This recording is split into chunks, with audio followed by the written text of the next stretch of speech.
Hi friends, இன்றைக்கி வந்து lining ப்ளவுஸில் லாங் ஸ்லீவ் வந்து எப்படி கட் பண்ணுறதுன்னு சொல்லிட்டு பார்க்கலாம். இதுக்கு எல் ஸ்கேலை வச்சு நான் ஒரு லைன் போட்டிருக்கிறேன். அப்புறம் மடித்து தைக்கிறதுக்கும் ஷோல்டரில் ஜாயின் பண்ணுறதுக்கும் சேர்த்து 1 இன்ச் வந்து நான் லைன் பண்ணி மார்க் பண்ணி எடுத்துக்கிறேன். இப்போ வந்து நம்ம லாங் ஸ்லீவை வந்து அப்படியே வச்சுக்கலாம். இது வந்து ஷோல்டர் ஜாயினில் ஒரு மார்க்கும், நமக்கு அந்த வளைவு பகுதி இருக்கிறதுனால கொஞ்சம் கீழே தள்ளி வச்சுருக்கிறேன்.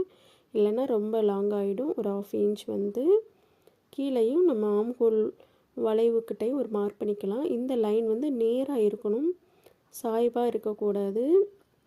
அதே மாதிரி நம்ம ஒரு 1.5 இன்ச் 2 இன்ச்சுக்கு கீழே அந்த வளைவு வர்ற இடத்துலையும் நான் வந்து ஒரு மார்க் பண்ணிக்கிறேன்.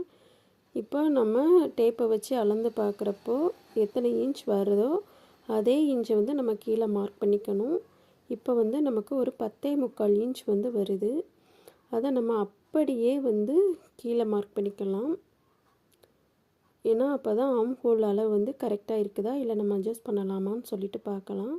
இப்போ அதே 10.25 இன்ச்சை வந்து நான் மார்க் பண்ணிக்கிறேன். இப்போ நமக்கு ஆம்ஹோல் அளவு வந்து எந்த அளவுக்கு வருதுன்னு சொல்லிட்டு பார்த்துக்கலாம். 3.5 இன்ச் வந்து இருக்குது. இது வந்து லாங் ஸ்லீவுக்கு வந்து கரெக்டான அளவு தான். நம்ம ரொம்ப ஹைட்டு கம்மியாக இருந்துச்சு அப்படின்னு சொன்னால் 2.5 வச்சுக்கலாம். கொஞ்சம் ஒரு 7, 8 இருக்கிற மாதிரி இருந்தால் 3 இன்ச் வச்சுக்கலாம். அப்படி இல்லைன்னா ரொம்ப லாங்காக இருக்குன்னா 3.5 இன்ச் தாராளமாக வைக்கலாம்.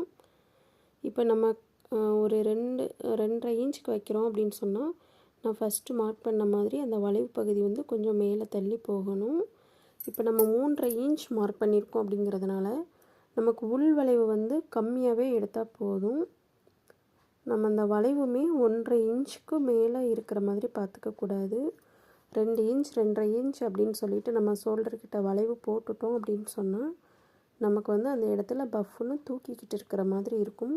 அதனாலே நமக்கு ஷோல்டர் வளைவு வந்து ஒரு 1.5 இன்ச்சுக்கு வந்து மார்க் பண்ணி வளைவு வர்ற மாதிரி கட் பண்ணிக்கோங்க. உள் வளைவு பக்கத்தில் வந்து நம்ம மார்க் பண்ணிக்கலாம். அப்போ நமக்கு தைக்கிறப்ப வந்து ஈஸியாக இருக்கும் அப்படிங்கிறதுனால நான் எப்போவுமே